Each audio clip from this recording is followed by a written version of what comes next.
Hello everyone.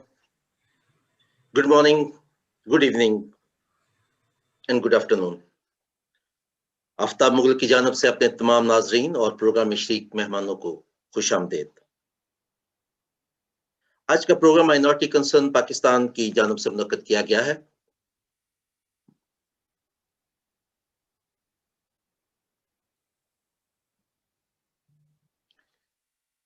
Minority concern एक digital magazine है जो अक़लीती हकूक, मजहबी आज़ादियों और जमहूरी कदरों के हवाले से खबरें शाया करता है।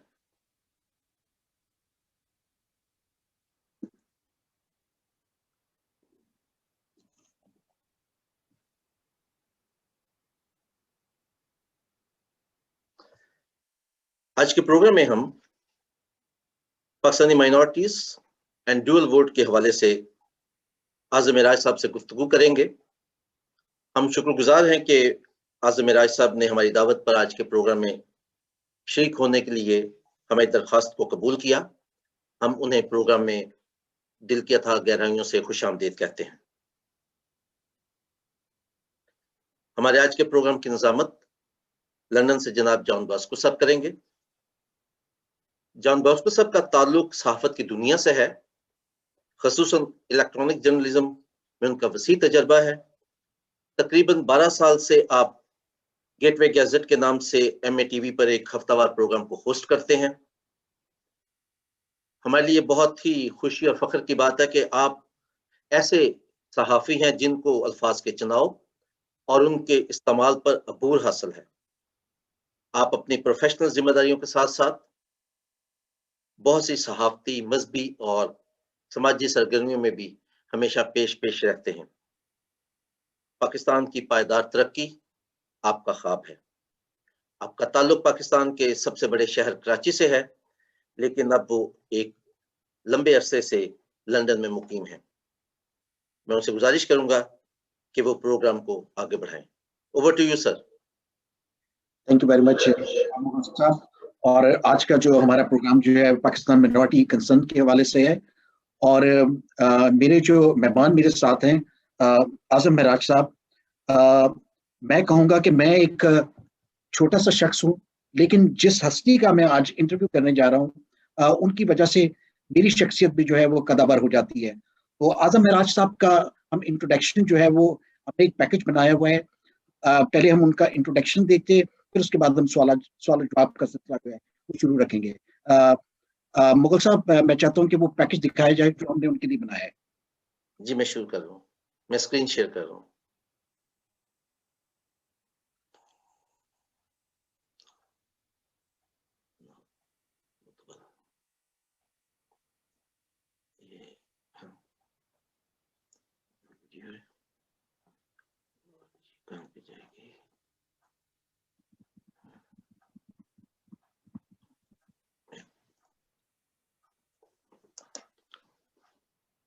आज़म महराज का ताल्लुक रियल एस्टेट के शोबे से है। वो 1997 में defence Clifton state agent association के पहले सेक्रेटरी एजुकेशन मुंतखब हुए। तब उन्होंने इस शोबे में नए रुझानात मुतारिफ करवाए। पाकिस्तान में पहली बार रियल एस्टेट की रस्मी पेशावराना तालीम पर काम किया, मुतअद्दिद सेमिनार और वर्कशॉप करवाए और पाकिस्तान में इस मौजू पर पहली 2 कुतब, मैं तो एस्टेट एजेंट हो गया और पाकिस्तान में रियल एस्टेट का कारोबार, लिखी। रियल एस्टेट के शोबे में पहली दफा MBA प्रोग्राम शुरू किया। रियल एस्टेट पर मुतअद्दिद कोर्सेज करवाए। इस मौजू पर उनके मज़ामीन मुख्तलिफ अखबारात में छपते रहते हैं। अपनी पेशावराना मसरूफियात के साथ वो एक अहम समाजी मसाले पाकिस्तानी मसीही नौजवानों की अपने मुआशरे से बेगानगी की वजूहात खोजने और इसके सद्देबाब के लिए वो Miraj memorial social awareness educational programme Pakistan, जो अब तहरीक शनाख्त का रूप धार चुका है, के बैनर तले कोशा हैं।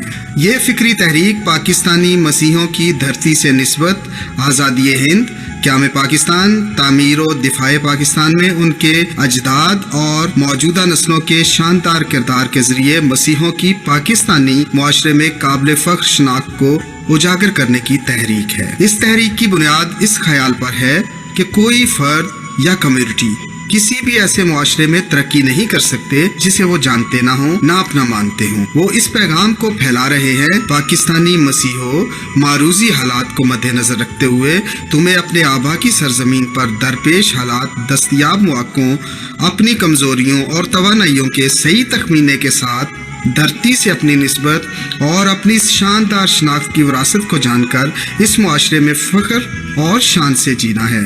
गो के हालात व वाक़यात और रवैये बाज़ौक़ात इम्तिहान लेते हैं, इनसे दिल बर्दाश्ता होकर अपनी इस काबिल फ़ख्र शनाख्त को कुर्बान नहीं किया जा सकता। इस तहरीक के अगराज़ व मकासद के हुसूल के लिए दीगर इक़दामात मसलन नौजवानों और मजहबी और समाजी सियासी कारकुनों से फ़िक्री नशिस्तें मुनक्कद की जाती हैं, जिनमें इसी इज्तमाई खुद आगाही, खुद शनासी के साथ खुद इन्हासारी को अपनाने पर जोर दिया जाता है। इन फ़िक्री नशिस्तों में इस सबक को दोहराया जाता है कि तुम इस धरती के बच्चे हो, आज़ादी की जंग में तुम्हारे अजदाद कायद के हमराही थे, तुम वतन के सिपाही हो, कौम के मेमार हो, काबिल फ़ख्र, काबिल दीद हो, मुहाफ़िज़, गाजी और शहीद हो, शोहदा के वारिस हो, हैदरान के साथी हो, हलाल जुर्रत के इस्तिआरे हो, जुर्रत के सितारे हो, बिसालत के निशान हो और सबसे बढ़कर इस सब्ज़ो सफ़ेद परचम की शान हो। लिहाजा पाकिस्तानी मसीहों, धरती से अपनी निस्बत, अपने इस वर्से और शान, पहचान और शनाख्त को अपनी रूहों में उतार लो और अपने आबा की सरजमीन पर फ़ख्र से जियो। नीज़ इस मकसद के हुसूल के लिए उन्होंने 11 कुतब भी लिखी हैं। धरती जाए क्यों पर आए, शनाख्तनामा, सब्ज़ो सफ़ेद हलाली परचम के मुहाफ़िज़ो शोहदा, शोहदाए वतन, शान सब्ज़ो सफ़ेद, 24 चराग, हैदरान के मसीही साथी, अफ़वाज पाकिस्तान के मकामी मसीही जर्नैल, कई ख़त एक मतन, a story of 2 letter, Pakistan के मसीही मेमार। इन कुतब में भी मसीहों की इसी शनाख्त को उजागर करने के साथ पाकिस्तानी मसीहों को पाकिस्तानी मुआशरे में दरपेश मसाइल, दस्तयाब मौक़ों और उनकी कमज़ोरियों के साथ तवानाइयों को भी हक़ाइक़ और अदाद शुमार के साथ उजागर किया है। इस फ़िक्री तहरीक का ना कोई मजहबी सियासी एजेंडा है और ना ही ये कोई NGO है। ये सिर्फ इज्तमाई खुदशनासी की एक तहरीक है और इस तहरीक का कोई इंतज़ामी ढांचा भी नहीं, और दुनिया भर में फैले इसके रज़ाकार इस फ़िक्री तहरीक को अपनी समाजी, मुआशरती और मुआशी हैसियत के मुताबिक फैलाने में इस यकीन से हिस्सा लेते हैं कि ये फ़िक्री तहरीक पाकिस्तानी मसीहों के लिए पाकिस्तानी मुआशरे में फ़िक्री, शाउरी, तालीमी, मुआशी, समाजी, मुआशरती, इल्मी, तहजीबी, मजहबी और सियासी तरक्की की राहें हमवार करेगी। इस फ़िक्री तहरीक से पाकिस्तानी मुआशरे में मुआशरती और मजहबी हम आहंगी की फ़ज़ा कायम करने में भी बड़ी मदद मिल रही है।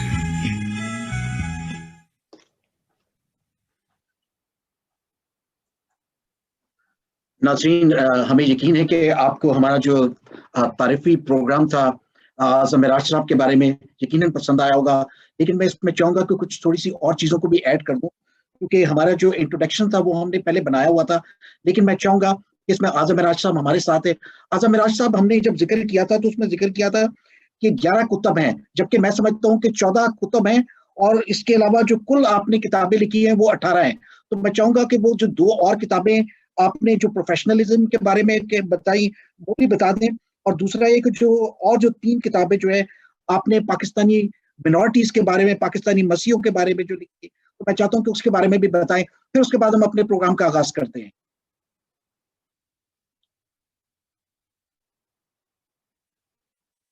आप अनम्यूट कर लें।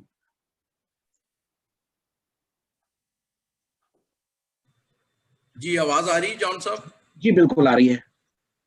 आफ्ताब साहब और बास्को साहब, आपका बहुत बहुत शुक्रिया, और खासकर जॉन बास्को साहब, आप जिस तरह तारीफी कलमात कहते हैं ये मैं नहीं समझता कि मैं डिजर्व करता हूँ। आप हैं जो तहरीक शनाख्त, आप 3 लोग मैं समझता हूँ कि जिन्होंने यूके और यूरोप में इस चीज़ को प्रमोट किया है। 2 मिस्टर और मिसेस जॉर्ज शमीम, उनके ज़रिए ये यहाँ पहुँची, और फिर जाहिर है उनका समाजी सर्कल इस तरह नहीं है जिस तरह आप की सहाफ़ी ज़िंदगी और समाजी और सियासी लोगों में उठना बैठना है। तो जब से मैं समझता हूँ कि आप तीनों बानी रजाकार हैं इस तहरीक के यूरोप में, और फिर आपके ज़रिए ये पहुँच रही है, और आज भी आप लोगों ने ये जो प्रोग्राम मुनक्कद किया है इसके लिए आपका शुक्रिया। जो जिन कुतब की आपने बात की, मेरे अपने पेशे के बारे में मेरी 2 किताबें पहले थी। मैं तो स्टेट एजेंट हो गया, पाकिस्तान में रियल एस्टेट का कारोबार।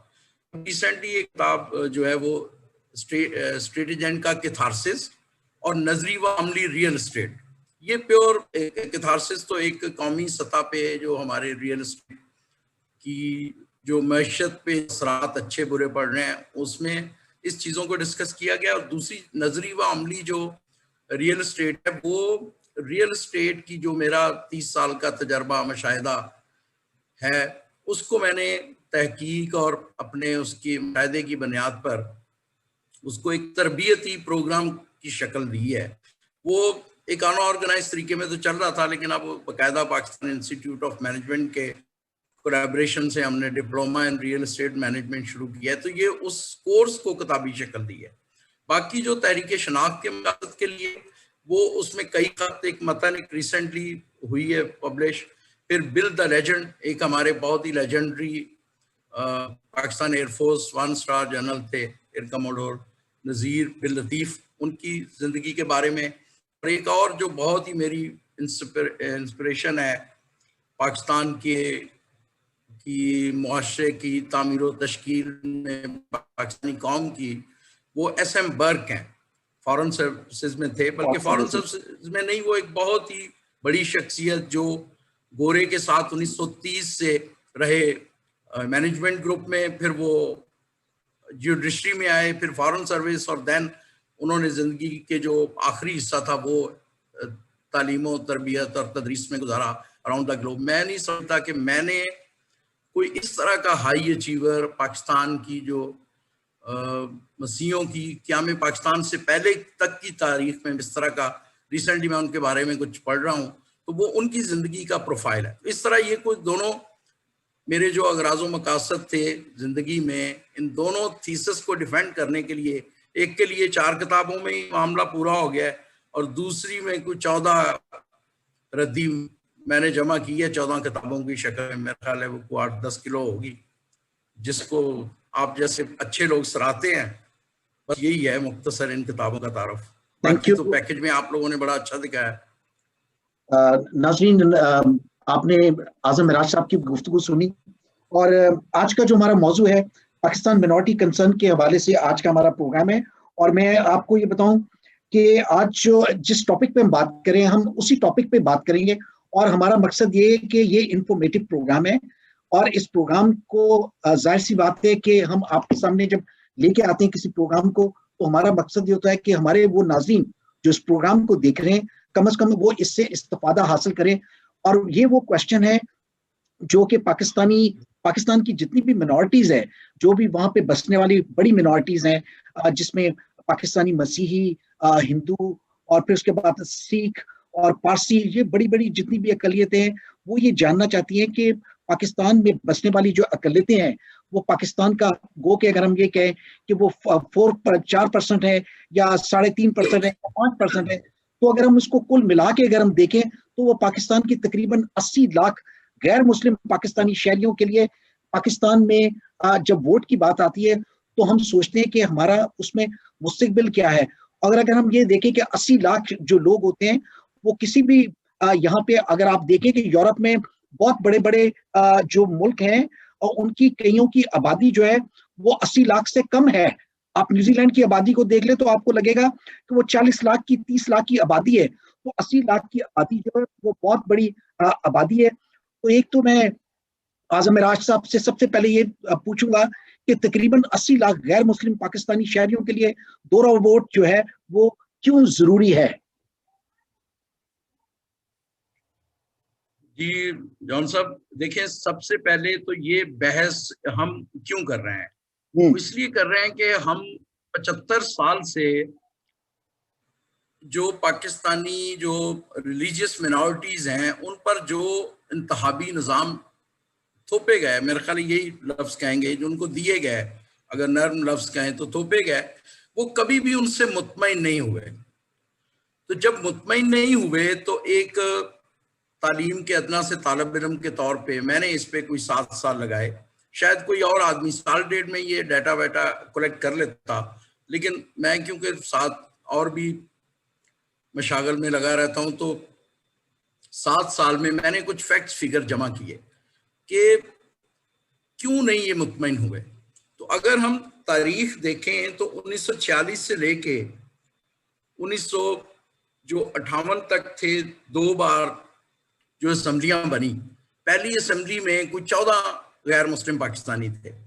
अच्छा, मैं चाहूंगा कि कुछ, क्योंकि जैसे आपने कहा कि ये एक अवेयरनेस का प्रोग्राम है और मैं कोई अपनी तरफ से नहीं दे रहा, ये फैक्ट्स फिगर हैं जो तारीख में दर्ज हैं। 14 लोग उसमें गैर मुस्लिम थे और जिसको मुख्तलिफ तरीकों से लोग अपने अपने स्टाइल में एक्सप्लॉइट करते हैं।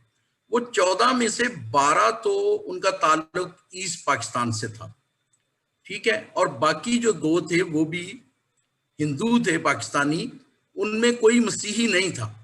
तो पाकिस्तान की पहली कौमी असेंबली में कोई मसीही नहीं था, ठीक है। दूसरी जो असेंबली बनी, अच्छा ये सिलेक्शन थी, उस वक्त इशराफिया अपने तौर तरीकों से बंदे चूज कर लेती थी। दूसरी जो असेंबली बनी उसमें कोई 11 लोग थे और उसमें भी जो 9 थे उनका ताल्लुक मौजूदा बांग्लादेश और ईस्ट पाकिस्तान से था, और उनमें एक मसीही थे। इस तरफ वाली जो हमारी बाकी वो जो थे, बल्कि 2 और 1 का ताल्लुक जो मसीही थे उनका भी ईस्ट पाकिस्तान से ताल्लुक था। और ये दोनों जो असेंबलियां थी ये सिलेक्शन से वजूद में आई थी। अगली 2 जो फिर 62 से 69 तक जो 2 असेंबलियां बनी, उनमें दोनों में कोई गैर मुस्लिम पाकिस्तानी नहीं था। रिलीजियस माइनॉरिटी से ताल्लुक रखने वाले कोई भी गैर, क्योंकि ये इलेक्शन से आई थी, तो हमें पहले ही पाकिस्तान बनने के बाद ही फौरन पता चल जाता है कि सिलेक्शन से पॉसिबल है, इलेक्शन से पॉसिबल नहीं। ये हमें असेंबली का रिकॉर्ड बता रहा है, कौमी असेंबली का। उसके बाद 1970 में पहली दफा एक फर्द एक वोट वाला इलेक्शन होता है, और उसमें भी ये देखें, कमाल देखें कि पूरे ईस्ट वेस्ट पाकिस्तान मिला के कौमी असेंबली का सिर्फ एक बंदा जीतता है, जो है राजा त्रिदेव राय, और सूबाई असेंबलियों में सिर्फ राणा चंद्र सिंह जीत पाते हैं थर से सिंध के लिए, ठीक है। अब 70 का इलेक्शन, उसके बाद जो हमारी फिर ईस्ट पाकिस्तान वाला जो सकूत ढाका होता है, फिर जंग और ये सारे सिलसिले, इसी दौरान नेशनलाइजेशन की पॉलिसी, और उसके जवाब में एक तो अच्छा हमारे जो मसीही थे, मसीहियों ने अपनी जो उनकी पार्टीज थी कुछ 33-35 सीटों पे नेशनल कौमी असेंबली की सीटों पे इलेक्शन लड़ा, लेकिन कोई भी बंदा नहीं जीत सका। बल्कि प्रोफेसर सलामत साहब बड़े मजाक के स्टाइल में कहते हैं कि जमानतें जब्त होगी सबकी। तो मसीहियों का एक तो जो मेन जो गुस्सा था वो नेशनलाइजेशन के अगेंस्ट था, और दूसरा ये था कि उससे ये भी उन्होंने नतीजा निकाला कि जब एक फर्द एक वोट के हिसाब से इलेक्शन हुआ तो हमारी तो रिप्रेजेंटेशन नहीं है। यहाँ एक चीज और भी बड़ी क्लियर है कि जो पाकिस्तान का 1973 का आइन है उसको साइन करने में कोई रिलीजियस माइनॉरिटी का बंदा शामिल नहीं था, क्योंकि राजा त्रिदेव ने आउट पाकिस्तान किया लेकिन उनका हल्का तो रह गया बांग्लादेश में, तो वो टेक्निकली मेंबर नहीं थे। उनको आजादी वजीर जरूर माइनॉरिटी अफेयर का बना दिया गया, वो बुद्धिस्ट थे, और वो एक अलहदा बहस है। उनको आइन में लिख के कि गैर जो सिर्फ मुसलमान सदर और वजीर आजम होगा, और साथ ही उनको ऑफर कर दी गई कि आप सदर भी बन जाए, ये भी तारीख में लिखा गया। तो वो खैर जाहिर उन्होंने क्या बनना था, उनको आजादी मिनिस्टर बना दिया गया। तो आईने जो 1973 का मुत्तफिका आइन जिसे कहते हैं, उसमें रिलीजियस माइनॉरिटी का कोई बंदा उस असेंबली में नहीं था, ठीक है। अब जब ये जो एक गुस्सा था नेशनलाइजेशन का, क्योंकि नेशनलाइजेशन की उसके जो इंटरनेशनल जो भी उनका एजेंडा था, जो उनका मैनिफेस्टो था उनकी पार्टी का, वो अपनी जगह, लेकिन पाकिस्तानी मसीहियों के पास एक बहुत बड़े एसेट थे वो अदारे, वहीं से रोजगार आता था, वहीं से तालीम मिलती थी, वो एक पूरा एक पैकेज था समाजी सियासी और हर तरह के एतबार से। तो मसीहियों को उस पर बहुत गुस्सा था। उस वक्त की जो क़यादत थी सियासी, जिसमें अमानुल जफर साहब थे, प्रोफेसर सलामत अख्तर और बेतहाशा और लोग थे जिन्होंने इस कैंपेन को लीड किया। इन्होंने पिंडी में उस वक्त घेराव किया और उसमें गोली चली और नवाज मसीह और RM जेम्स शहीद हुए। ठीक है, और ये शहादतें होती हैं 1970 के इलेक्शन होते हैं और ये 72 में शहादतें होती हैं, जिसके ये मसलसल फिर जदोजहद चलती रही। तो जो 1973 के आयन में फिर 21 नवंबर 1975 को चौथी तरमीम करनी पड़ी हुकूमत वक्त को, और उस चौथी तरमीम के जरिए फिर 6 सीटें मुख्तस की गई गैर मुस्लिम पाकिस्तानियों के लिए, जिनमें 4 मसीही, 1 हिंदू और 1 अदर जो मिनॉरिटीज थी उनके लिए। ठीक है, 77 में भी यही इलेक्शन हुए, लेकिन वो क्योंकि इलेक्शन चले ही नहीं अपोजिशन ने, उसमें भी यही। और इसमें ये जो चौथी तरमीम थी, इसमें दोहरी एक तरह की रिप्रेजेंटेशन दी गई, यानी ये तय हो गया कि 46 से लेके 70 तक के तजर्बात बता रहे हैं कि गैर मुस्लिम पाकिस्तानी जो पहले तो ईस्ट वेस्ट दोनों में कहीं भी वोट से जीतने का ना तो सियासी कल्चर है और ना उनकी जो पॉपुलेशन।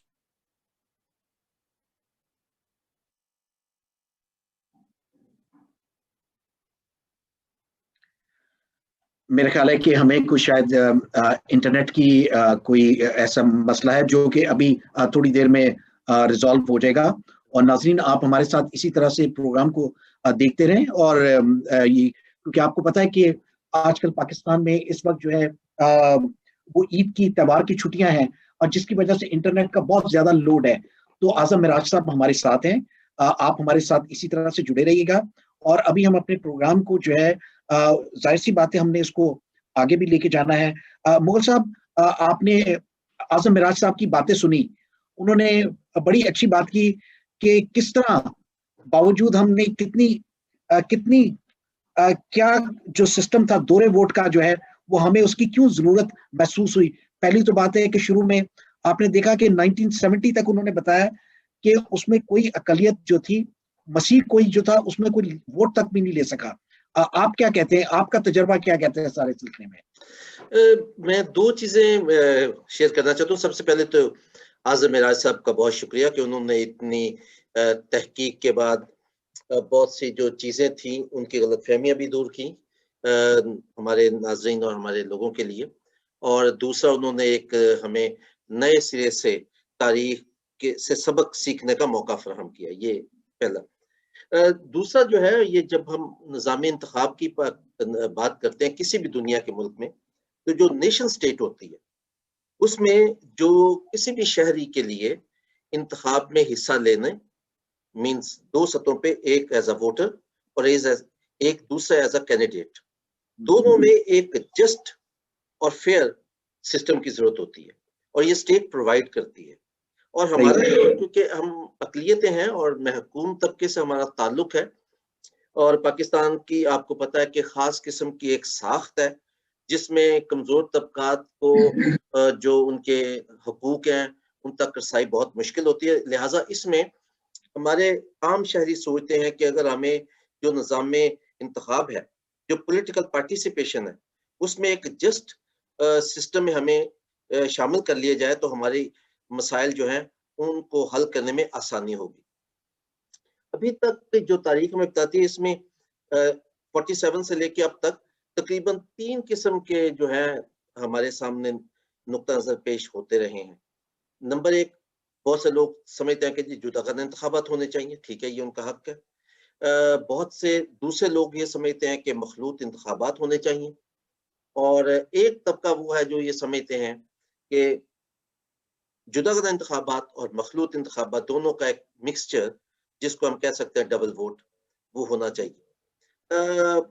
इस पे बहुत सी बहसें हुई हैं, बहुत सी तहकीक भी हुई है, बहुत से लोगों ने अपना नुक्ता नज़र भी पेश किया है, लेकिन कुछ अच्छी जो है रिसर्चेस जो हमारे सामने पेश हुई, उनमें 1990s में हेरल्ड ने एक सर्वे करवाया था।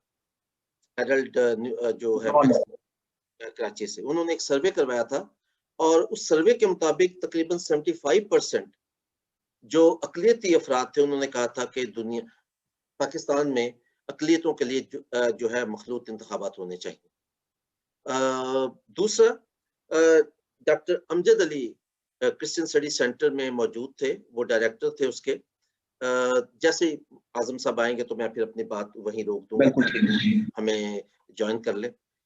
तो उन्होंने एक रिसर्च की थी डॉक्टर अमजद अली साहब ने 1990s में, और वो क्रिश्चियन स्टडी सेंटर के डायरेक्टर थे, और उसके मुताबिक उन्होंने ये रिसर्च की थी कि वो कौन सी ऐसी कॉन्स्टिट्यूएंसीज हैं जिनमें अक़लियतों के वोट कोई 5,000 से 10,000 के दरमियान है, और वहां से जो कैंडिडेट हारने वाला है वो इसी मार्जिन से हारा है या जीता है। तो उन्होंने कहा था कि अगर माइनॉरिटीज जो है वो अपने वोट्स को कैपिटलाइज करें, इकट्ठे वोट डालें, तो वो जो है तकरीबन 30 के करीब सीट्स वहां पे हम उस पूरे इंतखाब पर असरअंदाज हो सकते हैं। तो मेरे ख्याल आज़म मिराज साहब हमारे साथ दोबारा शामिल हो गए, तो आप उनकी तरफ जाइए। ठीक है जी, बिल्कुल मैं उनकी तरफ जा।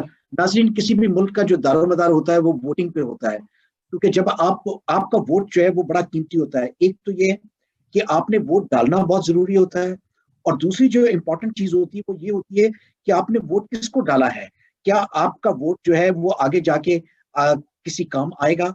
हमें ये देखना है, क्योंकि जब आप वोट डालते हैं तो जो लेजिस्लेशन होती है वो आपके वोटिंग के जरिए होती है। आज़म मिराज साहब, एक बार फिर आपको खुशामदीद कहते हैं प्रोग्राम में। जी शुक्रिया जनाब। आवाज आ रही है आपको मेरी? बिल्कुल, मुझे आवाज आ रही है। मैं चाहता हूँ कि जहां से गुफ्तगू हमारी टूटी थी, क्योंकि आप जिक्र कर रहे थे कि फिर 1974 में जो है फिर वो शहादतें हुई अपना नवाज सलामत की, और फिर मैं चाहता हूँ कि प्लीज उसको आगे हम कंटिन्यू करें ताकि फिर मैं नेक्स्ट क्वेश्चन की तरफ जा सकूं। उसके बाद जब 77 में भी यही तरीका अपनाया गया, उनकी शहादतों की बदौलत, उस खून के सदके जो पाकिस्तान की रिलीजियस मिनॉरिटीज थी उनको 6 सीटें नेशनल असेंबली में मिल गई, और चौथी अमेंडमेंट के जरिए एक तरह से मैं इसको कहता हूं कि दोहरी रिप्रेजेंटेशन, क्योंकि हल्के का वोट खत्म नहीं किया गया था इन दोनों में, 77 और 70 वाले में जो पाकिस्तान की रिलीजियस मिनॉरिटीज थी उन्होंने जो भी उस वक्त तकरीबन 800 के करीब हल्के होंगे तो कौमी और सूबाई, तो उनमें उन्होंने अपने वोट डाले थे। और ये बंदे, और जाहिर है फिर इसमें ये सिलेक्शन थी, वो अपनी पसंद के जो भुट्टो साहब के करीब होगा या जो पार्टी जीतने वाली जिसका जितना इख्तियार होगा, तो वो जो करीब तरीन आदमी होगा, जाहिर है वो पूरे पाकिस्तान के हर छोटे गांव देहात गली मोहल्ले शहरों में फैले हुए हर बंदा ही समझता है कि मैं उससे काबिल हूँ। लेकिन जाहिर है वो एक निज़ाम ऐसा है सिलेक्शन का कि उसमें जो करीब होता है या जो पॉलिसी मेकर है जिसका वो इख्तियार होता है, जो उसके करीब होता है वो उसको ले लेता है। खैर, उसके बाद मार्शल आ गया, मार्शल में मजलिस शुरा बनी, और फिर हमारे लोगों ने भी 46 से लेके ये जो 5-6 दफा इलेक्शन थे उसमें कुछ लोगों ने कहा कि जी हमें जुदागाना दे दें।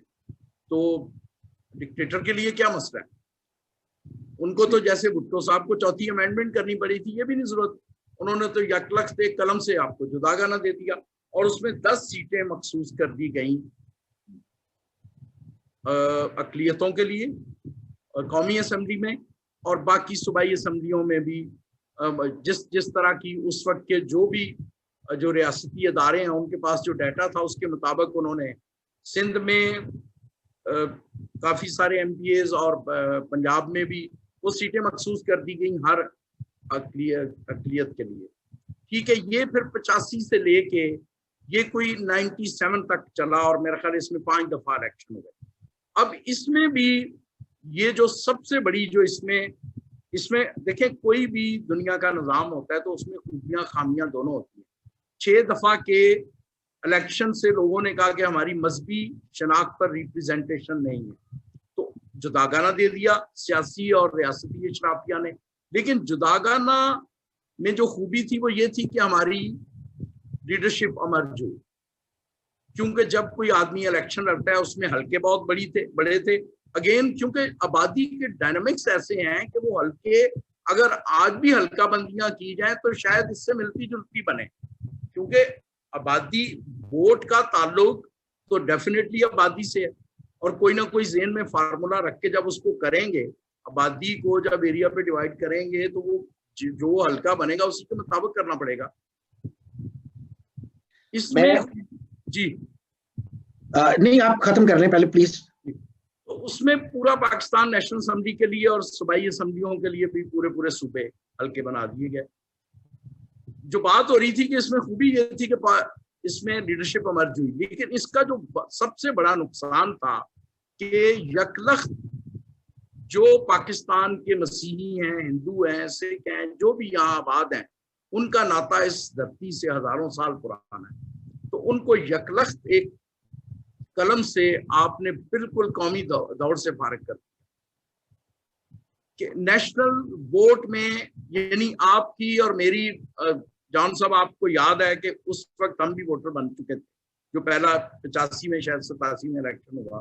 तो हमारे लिए, हमें ऐसा फीलिंग आती थी कि जैसे हम कोई अछूत हैं कि हमारे हल्के का जो MNA का कैंडिडेट है, और एक नहीं होता, 10-10-20 होते हैं, और उन 10-20 में से 2-4 आपके जानने वाले होते हैं, आपके कोई क्लास फेलो होते हैं, कोई मोहल्लेदारी होती है, किसी से वैसे कोई ताल्लुक होता है, तो वो बिल्कुल उसका आपसे कोई ताल्लुक नहीं है, और आपसे वोट लेने के लिए कोई इस्लामाबाद से आ रहा है, कोई लाहौर से आ रहा है, कोई सरगोदे से आ रहा है, और इस तरह ये इसका एक बहुत ही बुरा पहलू था।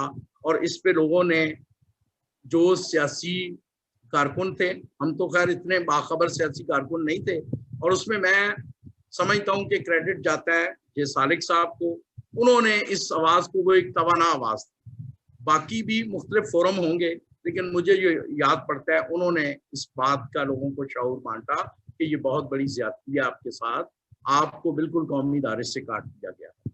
ये सिलसिला चलता रहा, लेकिन लोग, मैं आफरीन है हमारी सियासी क़यादत पर, सियासी कारकुनों पर, कि वो इसमें इलेक्शन भी लड़ते रहे, MNA भी बनते रहे, इसको बुरा भला भी कहते थे बंद कमरों में, लेकिन इसके जो समरात थे उनको भी समेटते थे, और सिर्फ अपने लोगों को शऊर देने की कोशिश नहीं करते थे कि आपको मजहबी शनाख्त देकर आपसे छीन क्या लिया गया।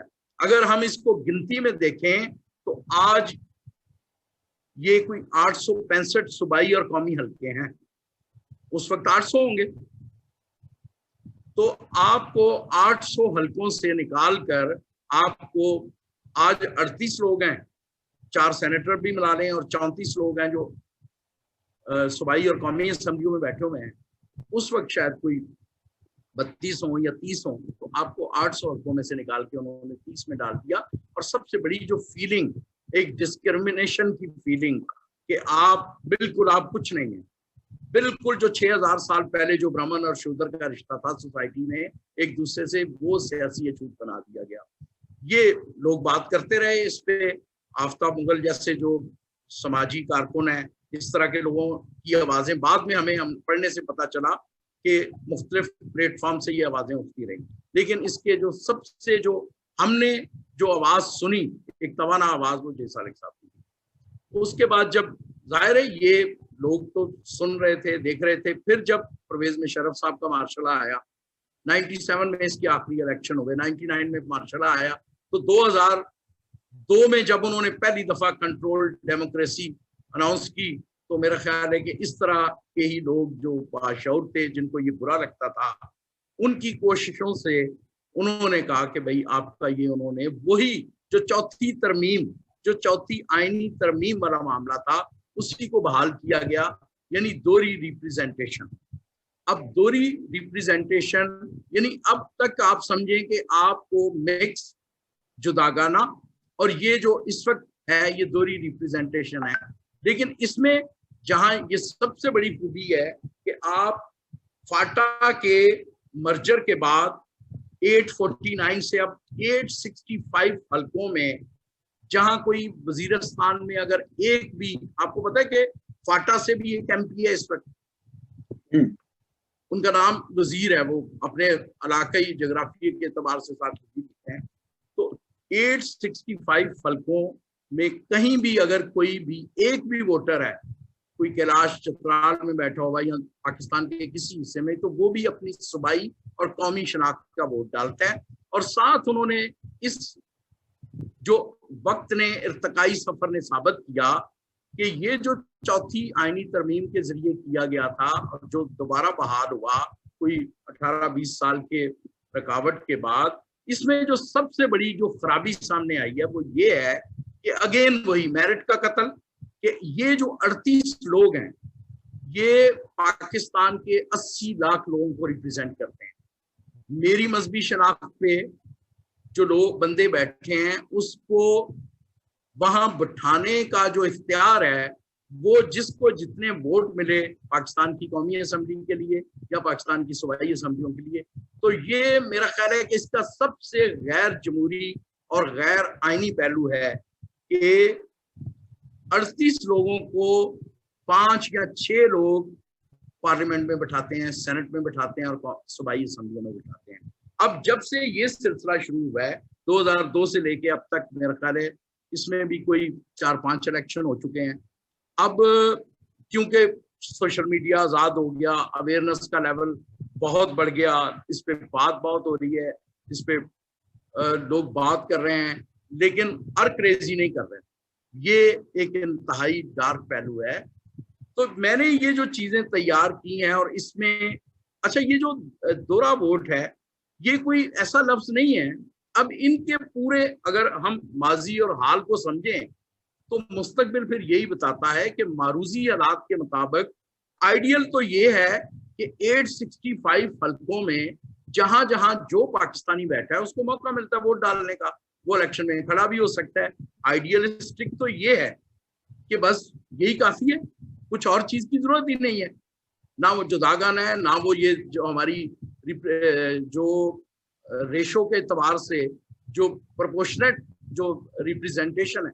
लेकिन क्योंकि मारूजी हालात, आयन क्या होते हैं, आयन जैसे जैसे आप इर्तकाई सफर चलता है तो उसमें तब्दीलियां देखें, 26 तरामीम हो चुकी हैं मुत्तफिका आयन में।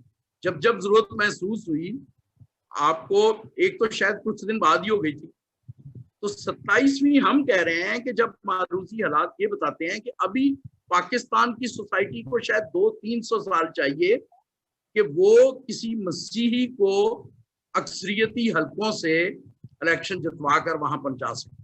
यानी हम सोसाइटी के उस लेवल पे जमहूरी तौर पे खालस हो जाए कि हमें ये सब करने की जरूरत ना हो। आइडियलिस्टिक तो ये है, लेकिन जब ये नहीं है तो मारूजी हालात के मुताबिक काम चलाने के लिए दोहरा वोट, इसलिए कि आपकी वक्त ने साबित किया कि जो रिलीजियस मिनॉरिटीज हैं वो चाहती हैं कि उनका बंदा मजहबी शनाख्त की, देखें हर मजहबी समाज की जो बारीकियां होती हैं वो कोई उस मजहब को जो नहीं मानता वो कभी भी नहीं समझ सकता।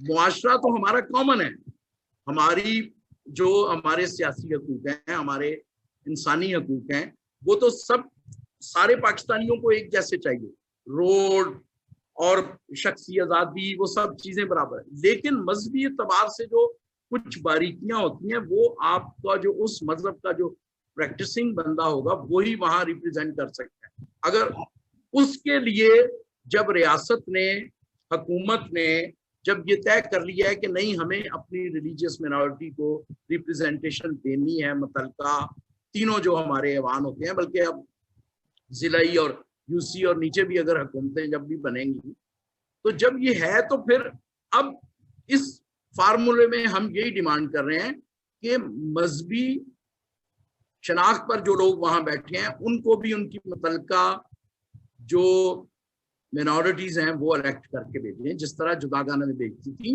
और हमारा हल्के का वोट भी कायम रखा जाए। और ये सॉरी मैं एक बात अपनी मुकम्मल कर लूं कि ये कोई नया लफ्ज नहीं है, बस ये पहली दफा मैंने इसमें डिटेल जरा दलीलें और माजी डाला है और फैक्ट्स फिगर से इसको साबित करने की कोशिश की है। वरना ये 2013 में नेशनल असेंबली में ये बिल रमेश ने पेश भी किया था और वो डेफर इसलिए हो गया था कि मैं समझता हूं कि दलीलें नहीं थी और मुस्लिम लीग नून की गवर्नमेंट ने उसको संजीदगी से लिया नहीं। वरना हुकूमती बंदा अगर बिल पेश करे और उसको डेफर कर दिया जाए तो इसका मतलब है ना तो जो करने वाले थे उन्होंने उसको पूरा जोर लगाया। भी क्यों डेफर हुआ है मुझे बताएं, मेरे पास ये दलीलें हैं।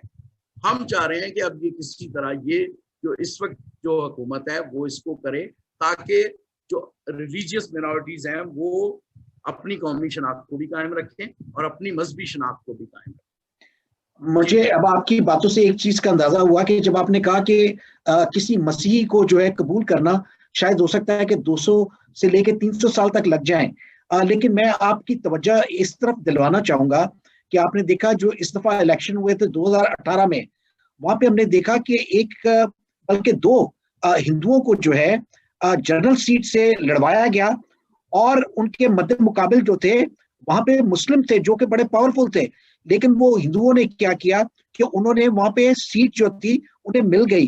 तो क्या हम समझे कि हमारे दरमियान भी कोई डिस्क्रिमिनेशन है, मिनॉरिटीज के दरमियान भी कोई ऐसी कोई डिस्क्रिमिनेशन आपको नजर आ रही है? नहीं जी, वो देखिए मैं जरा आपके नाजरीन को और आपको चीज क्लियर कर दूं कि इस वक्त हमारे 38 तो लोग जो वो हैं जो मजहबी शनाख्त पर आईनी तौर पर जो प्योर मजहबी शनाख्त पर बैठे हैं, 4 सेनेटर, 10 MNA और 24 MPs। वो 5 लोग हैं जो पाकिस्तानी शनाख्त पर हैं, वो रिलीजियस मिनॉरिटी से ताल्लुक, लेकिन वो 5 लोग हैं। 1 MNA है सर से हिंदू, 2 MPs हैं और 2 सिंध से खवातीन हैं। जो आपकी कृष्णा कोहली जो खातून है वो हिंदुओं की सीट पे नहीं है, वो वुमेन सीट पे है, ठीक है। और इसी तरह एक MQM की खातून MPA हैं यहाँ से, अगर मैं नाम शायद मंगला शर्मा नाम है शायद, ठीक है, तो वो भी वुमेन सीट पे है। तो ये 5 लोग हैं। लेकिन जब हम चाहते हैं कि हर पाकिस्तान का चप्पे चप्पे पर जो बैठा हुआ गैर मुस्लिम है उसकी मजहबी शनाख्त पे जो बंदा आए उसको भी वो खुद इलेक्ट करे, तो फिर इस तरह की मिसालें, ये खुशाइनद बात है। ये MQM को भी क्रेडिट जाता है, ये पीपल्स पार्टी को भी क्रेडिट जाता है। और मैं एक चीज आपको बताऊं कि वो जो हिंदू हैं, देखें मारूजी हालात का मैं जो लफ्ज इस्तेमाल करता हूँ, उसमें जो 2 MPA हैं उनके हलकों में अक्सरियत वोट हिंदुओं की नहीं है।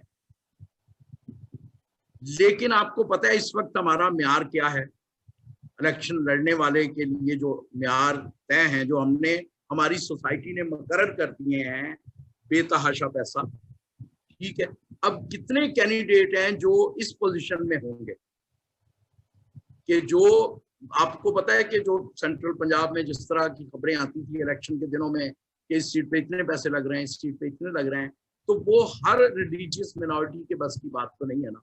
हर कैंडिडेट, यानी ये जो 38 हैं, अगर ये जो फार्मूला हम पेश कर रहे हैं, फर्ज करें इसको खींच तान के 45 पे ले जाते हैं, तो 45 या तो आईनी एतबार से पार्टियों को पाबंद किया जाए कि भाई आपने इतनी रिलीजियस मिनॉरिटी को ऐसा मैकेनिज्म रियासत और हुकूमत ने बैठ के डेवलप करना है कि इतने लोग जरूर असेंबलियों में आना चाहिए,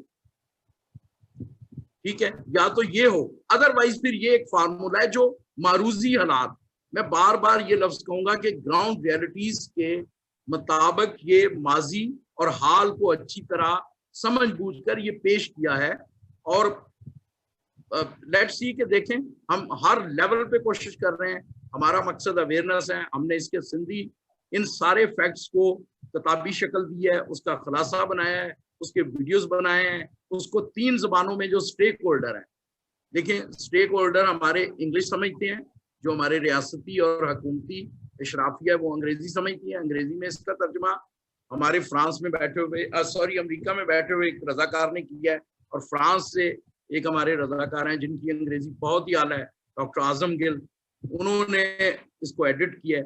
फिर सिंधी में मेरे एक दोस्त हैं नौजवान सहाफ़ी सागर सिंधरियो, उन्होंने इसको सिंधी किया है, और उर्दू में तो खैर मैंने इसको लिखा ही है। और इसमें हम जो भी हमें फैक्ट्स फिगर कहीं से मिलते हैं हम इसमें डाल देते हैं, जिससे हमारा केस मजबूत हो, हमारा नहीं 80 लाख गैर मुस्लिम पाकिस्तानियों। अब हम मुझे बताइए कि 2002 में हमें अपॉर्चुनिटी मिल गई। पहले हम कहते थे कि हमारे पास दोहरे वोट का हक नहीं है, 2002 में हमें ये अपॉर्चुनिटी मिल गई। तो नहीं, दोहरे वोट नहीं, सॉरी, 2002 में दोहरे वोट नहीं, हमें कौमी सतह पे वोट डालने की अपॉर्चुनिटी मिली। दोहरे वोट के लिए तो जद्दोजहद हो रही है।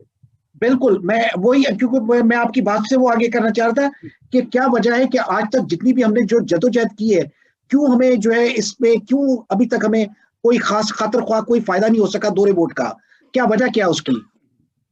सॉरी, मैं नहीं समझता कि जद्दोजहद हमने कोई की है। हमने बहुत अल्टीमेट मंजिल के लिए जद्दोजहद नहीं की। हमने जब RM जेम्स और जो नवाज मसीह जब शहीद हुए तो वो हमारी जद्दोजहद कंबाइंड थी अब नेशनलाइजेशन के अगेंस्ट, और हमारी असेंबलियों में रिप्रेजेंटेशन नहीं है। जीत तो हम सके नहीं थे, उन्होंने रिप्रेजेंटेशन दे दी। तो वक्त ने साबित किया सिर्फ रिप्रेजेंटेशन से काम नहीं चलता, क्योंकि 6 आपने दे दिए और फर्ज करें गैर मुस्लिम पाकिस्तानी उस वक्त 50 लाख थे, 50 लाख ही समझते हैं मैं इन 6 लोगों से काबिल हूं, तो फिर मेरिट क्या है? मेरिट है वोट। आज हम 38 हमारे रिप्रेजेंटेटिव हैं गैर मुस्लिम के, हिंदू उनमें मोस्टली हैं, सिख हैं, मसीही हैं, पारसी नहीं है इस वक्त, ठीक है, कोई बुद्धिस्ट भी नहीं है। तो 38 की जगह हमारे 80 लाख में से जो भी ये रुझान रखने वाले हैं, हर बंदा समझता है कि मैं इन 38 से काबिल हूं। ये है अनरेस्ट, और इसको अनरेस्ट को खत्म रियासत कैसे कर सकती है हुकूमत कि उसका एक मेरिट रखते। अब पहले क्या मेरिट? कोई कहता है खुशामद है, कोई कहता है जी कि हिंदू कहते हैं कि हमारे जो बंदे हैं वो ATMs हैं हुक्मरान जमातों के, ठीक है, हमारे लोग कहते हैं ये खुशामद करते हैं, ठीक है। अब इसको ये मैकेनिज्म हमने प्रॉपर कभी होमवर्क करके दिया नहीं है। रियासत का तो आपको भी पता है, हमें भी पता है कि रियासत की तो ये प्रायोरिटी नहीं है। जिसको चाहिए होता है उसने कभी होमवर्क नहीं किया, जितना सा किया रियासत मानती गई। आपने कहा हमारी रिप्रेजेंटेशन नहीं है, उन्होंने कहा ये ले लो। आपने कहा ये तो हमारे नुमाइंदा ही नहीं है, उन्होंने कहा जुदागाना ले लो। आपने कहा जुदागाना से तो हमारी कौमी शनाख्त कट गई है, उन्होंने कहा फिर वापस ये ले लो। अब जब वापस दिया तो आप कहते हैं जी वो तो हमारे रिप्रेजेंटेटिव नहीं है, हमें कौमी आपने वोट दी दिया, बहुत खुशी की बात है, लेकिन हमारे रिप्रेजेंटेटिव नहीं है। तो ये रिप्रेजेंटेटिव को लाने के लिए ये मैंने फार्मूला तैयार किया। और एक चीज जो मैं आपको कहना चाह रहा था कि ये कोई लफ्ज ये बड़े अरसे से इस्तेमाल हो रहा है, लेकिन पहली दफा हमने इस पे कुछ तहकीक करके दलीलें डाली हैं। पहले ये लफ्ज था, अब इसमें दलीलें बहुत सारी हैं और वो हकायक से ड्राइव की गई दलीलें हैं। हम उम्मीद करते हैं कि आपकी जो दलीलें डाली हुई हैं वो आइंदा आने वाले इलेक्शंस में जितने भी हमारे नुमाइंदे खड़े हों वो इन सारी चीजों का ख्याल रखें। मुझे ये बताइए कि पाकिस्तान में जिस तरह के मैंने भी जिक्र किया कि सिंध में जो हिंदू थे उन्होंने इलेक्शन जो कंटेस्ट किया, उन्होंने बिल्कुल कंटेस्ट किया इलेक्शन। और हम देखते हैं कि पाकिस्तान में भी कुछ ऐसे हलके हैं कि अगर वहां से अगर मसीही कैंडिडेट खड़ा हो जाए तो अगर वो किसी मुस्लिम के अगेंस्ट भी खड़ा होता है तो वो जीत सकता है। कि कई जगह पे हमारी आबादी ऐसी है, खासतौर पे लाहौर के इलाकों में। क्या आप नहीं समझते कि जो सियासी जमातें हैं उन्हें अपना कद जो है बढ़ाने की जरूरत है और उन्हें वो किरदार अदा करने की जरूरत है जो कि पाकिस्तान पीपल्स पार्टी या MKM ने किया है?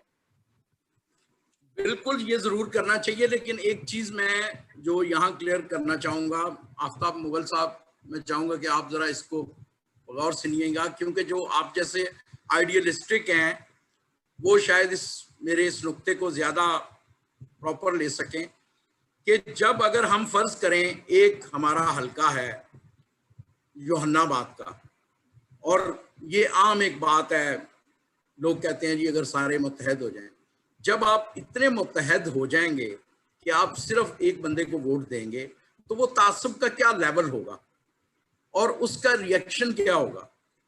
दूसरी बात जो आपने की है ना वो बेहतरीन है कि सियासी जमातों को ये कल्चर बढ़ाने के लिए और दूसरा कल्चर खत्म करने के लिए अपने अहल कैंडिडेट को, लेकिन अब अहलियत के मेयार जो हैं सीट लेने के वो बहुत बदल गए हैं।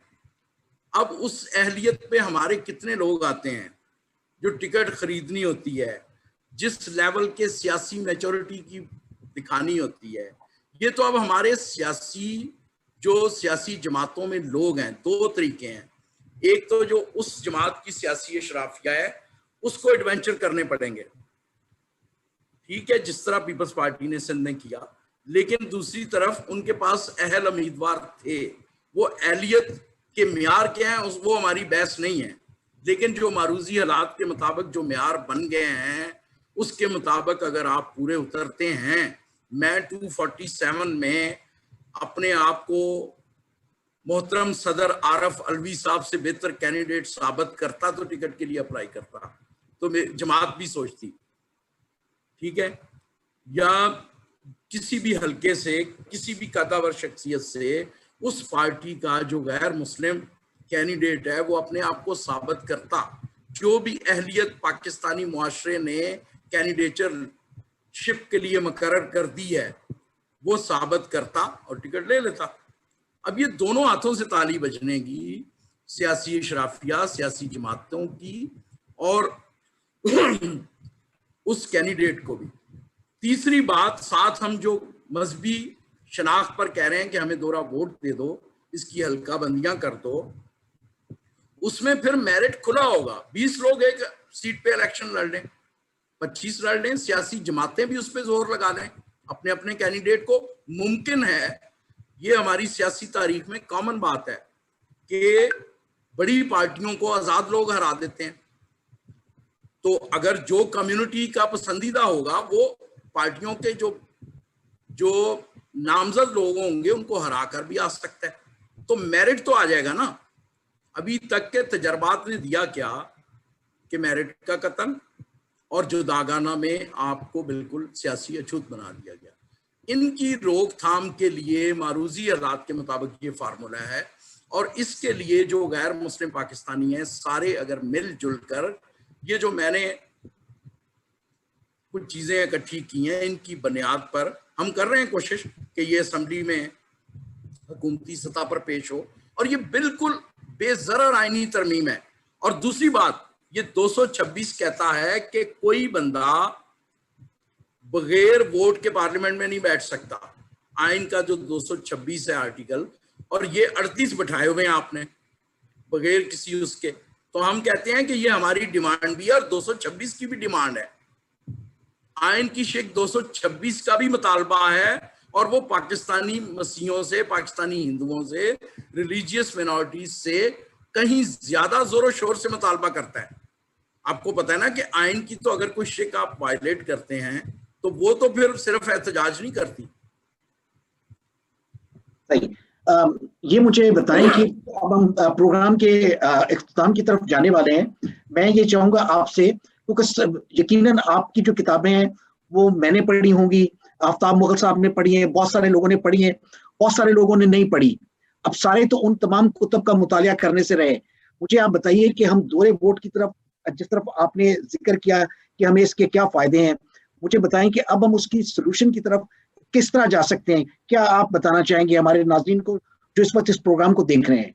देखिए जी, सबसे पहला स्टेप इसका ये है कि 1 साल से हम इसको गैर मुस्लिम पाकिस्तानियों क्या सियासी मुकदमा के नाम से किताबचा लिखा है मैंने, जिसका मैंने बताया सिंधी और अंग्रेजी तर्जमे भी दस्तयाब हैं।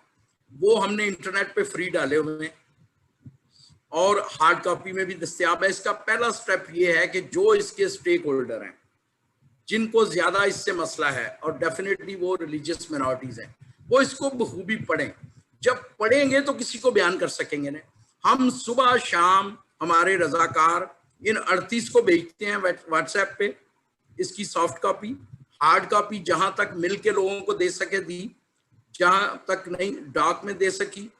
हमने जो अशराफिया है उनको अंग्रेजी में पहुंचाई, जो सिंधी पढ़ता है उसको सिंधी में पहुंचाई, और हम इसकी अवेयरनेस मुहिम चला रहे हैं। आगे चीजें जो हैं वो अगले दिन आपने देखा होगा कि डॉन टीवी के प्रोग्राम में हमारे किसी रजाकार ने फोन किया तो उन्होंने सलाह दी कि इसकी जी आईनी तरमीम के लिए आप रिट पिटिशन दाखिल करें।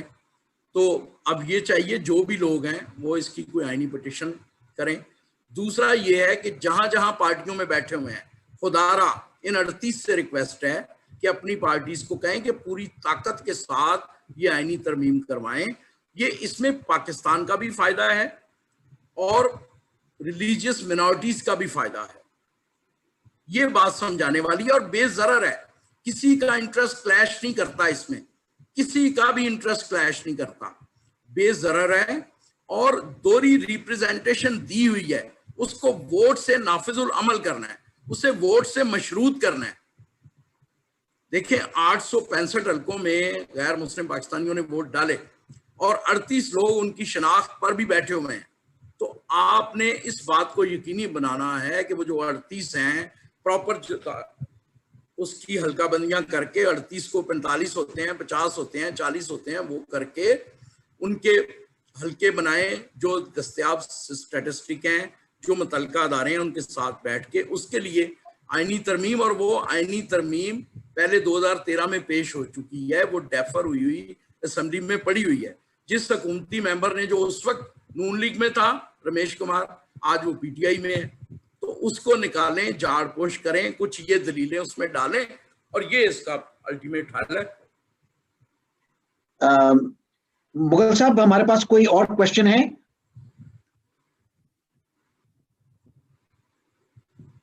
अनम्यूट कर लें, सॉरी अनम्यूट कर लीजिए। जी थैंक यू। कोई ऐसा सवाल नहीं है, लेकिन बहुत से साथियों ने, हमारे नाजरीन ने आज़म मिराज साहब की जो गुफ्तगू है उसको पसंद किया है, उसकी तारीफ कर रहे हैं और उनका शुक्रिया अदा कर रहे हैं। एक सवाल था जिसका उन्होंने जवाब दे दिया, जो यहाँ पे कमेंट में था, वो आपकी गुफ्तगू, आपके सवाल से, वो जो आपने सवाल किया उसी में वो पिन्हा था और जवाब उन्होंने दे दिया। ओके, आज़म मिराज साहब, once again thank you very much. आज का जो हमारा प्रोग्राम था वो पाकिस्तान मिनॉरिटी कंसर्न के हवाले से था, और आज हमने बात की कि दोहरा वोट जो है वो हमें क्यों, हमें उसके क्या फायदे हैं। आज़म मिराज साहब ने बड़ी तफसील से सारी चीज़ों का बयान किया, और हमें उम्मीद है कि आइंदा आने वाले इलेक्शन से पहले पहले आप ये जो कुतब जो है, मैं एक और चीज़ आपसे पूछना चाहूँगा, ये जो आप PDF जो लोगों को पहुँचाते हैं, it's a free of cost? जी बिल्कुल फ्री ऑफ कॉस्ट है, नाज़रीन, ये आपके लिए एक और बहुत बड़ा फायदा है। आपको पता है कि अगर आप Amazon पे जाते हैं तो आपको वो जो PDF बुक जो होती है उसके लिए भी पैसे देने पड़ते हैं, लेकिन it's a free of cost. आप इसे पढ़िए, शायद आने वाले दिनों में जब नए इलेक्शन हो तो उससे आप भी अपनी और अपनी कौम की तकदीर को जो है वो बदल सकें। प्रोग्राम को देखने का बहुत बहुत शुक्रिया, और मैं जो है आखिर में मैं चाहूंगा आफ्ताब मुगल साहब को कि please it's over to you, Aftab Mughal साहब। Thank you very much Bosco साहब। सबसे पहले तो मैं शुक्रिया अदा करना चाहता हूँ अपने नाजरीन का, जिन्होंने आज बहुत ही भरपूर दिलचस्पी के साथ आज का प्रोग्राम देखा। उनकी मौजूदगी हमारे लिए बहुत हौसला और इज्जत का बायस है। जान बास्को साहब, आपका शुक्रिया। हमेशा की तरह आप जिस तरह खूबसूरती से प्रोग्राम को चलाते हैं और जिस तरह आप कोशिश करते हैं कि जो इल्म का खजाना हमारे जो यहाँ पे गेस्ट स्पीकर्स आते हैं उनके पास है, आप उनसे निकालें, और आप दरमियान में एक पुल का किरदार अदा करते हैं हमारे गेस्ट स्पीकर्स और नाजरीन के दरमियान। तो आपका बहुत शुक्रिया, खुदावंद आपको बहुत बरकत दे। और ऑब्वियसली आज के जो हमारे गेस्ट स्पीकर्स हैं, हमारे मेहमान हैं, आज़म मिराज साहब, आपका बहुत शुक्रिया कि आपने वक्त निकाला, हमारी दावत को कबूल किया और आज आके बहुत ही एनलाइटेंड और एजुकेटिव गुफ्तगू की, ताकि हमारे जो नाजरीन हैं उनकी तरबियत हो सके और हम एक बेहतर मुस्तकबिल का जो ख्वाब देखते हैं मिलजुल कर उसको पूरा कर सके। मैं 2-3 चीज़ों का सिर्फ इशारा आप आखिर में करना चाहूँगा कि आज का जो हमारा प्रोग्राम है उसका बुनियादी मकसद ये है कि हम एक ऐसे जस्ट और फेयर पॉलिटिकल पार्टिसिपेशन वाले सिस्टम को पाकिस्तान में मुतारफ करवाने के लिए अपना हिस्सा अदा कर सकें, जिसमें तमाम महरूम तबकात जो हैं वो बाइज्जत जिंदगी गुजारने का ख्वाब देख सके। ये रियासत की जिम्मेदारी होती है, जो नेशन स्टेट कोई भी हो उसकी जिम्मेदारी होती है कि वो अपने तमाम शहरियों को बराबर के हकूक दे, इंक्लूडिंग पॉलिटिकल पार्टिसिपेशन। और ये कोई नया ख्वाब नहीं है, ये कोई नया मुतालबा नहीं, ये कोई नई सोच नहीं जिसकी आज हम बात कर रहे हैं। हमारे पास कुछ ऐसी मिसालें हैं जिसमें हम देखते हैं कि सिर्फ स्टेट नहीं, सोसाइटी जो है वो भी अगर इनटॉलरेंट होगी तो वो स्टेट जितने मर्जी कानून बना दे, अगर जो सोसाइटी है वो इंटॉलरेंट होगी तो वो कवानीन भी इतना पुरअसर नहीं हो सकते। जैसे मिसाल के तौर पे लंदन में, दुनिया का जो एक बहुत बड़ा शहर है, उसका जो मेयर है वो सादिक खान साहब है, और वो एक माइग्रेंट फैमिली के घर पैदा हुए। उनकी 2 शनाख्तें इस हवाले से भी हो सकती हैं कि वो एक माइग्रेंट फैमिली के घर पैदा हुए, और दूसरे वो एक नॉन क्रिश्चियन फेथ से उनका ताल्लुक है, लेकिन लंदन के शहरियों ने उनको अपना मेयर बनाया और 2 दफा बनाया। बिल्कुल। दूसरी जो हमारे पास मिसाल है वो न्यूजीलैंड में है, क्योंकि जो न्यूजीलैंड में जो लोकल लोग हैं, जो वहाँ के इंडिजिनस पीपल हैं, वो मौरीज हैं, और उन्होंने आइन में उनकी रिप्रेजेंटेशन बाकायदा रखी है। शायद ये सारे जो है कुछ एक्सपीरियंसेस वो हमारे पाकिस्तानी भी उससे सीख सके।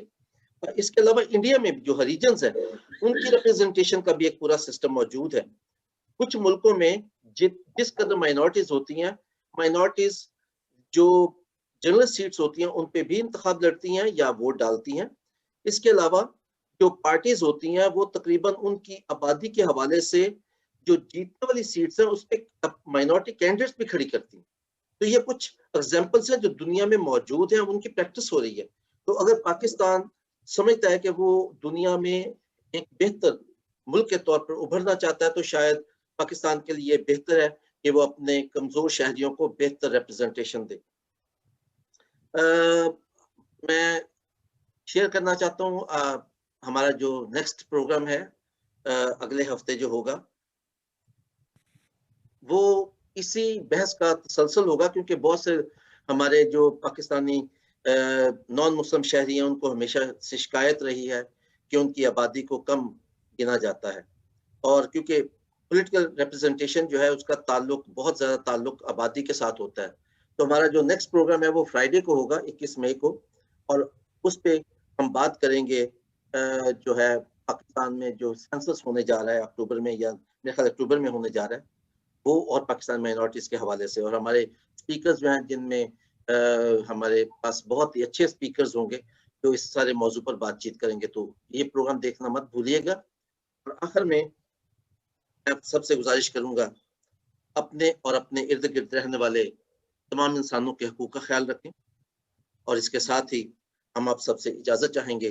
खुदावंद आप सबका हामी और Nasir. Thank you very much. Thank you very much. Thank you.